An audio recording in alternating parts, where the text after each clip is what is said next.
চলে আসলাম আরেকটা mini blog নিয়ে।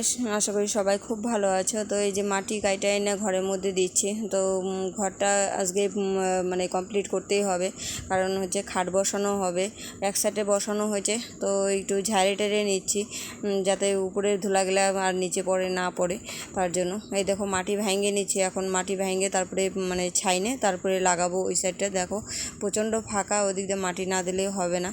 এই দূরে প্রচণ্ড গত করে ফেলছে। তো ওগুলা মাটি এই যে বাইরে বাইরে দিচ্ছি একটু। তারপরে দেখো এই যে কমপ্লিট হয়ে গেছে, এখন সম্পূর্ণ জায়গা লেপে টেপে নিয়েছি। এখন কত সুন্দর লাগছে। আর এই সাইডটা টিন লাগানো হবে, টিন লাগানো হয় নাই। আর এই দেখো এদিক দিয়ে মাটি দিতে হবে, অনেকটা গর্ত আছে, ভেঙে গেছে।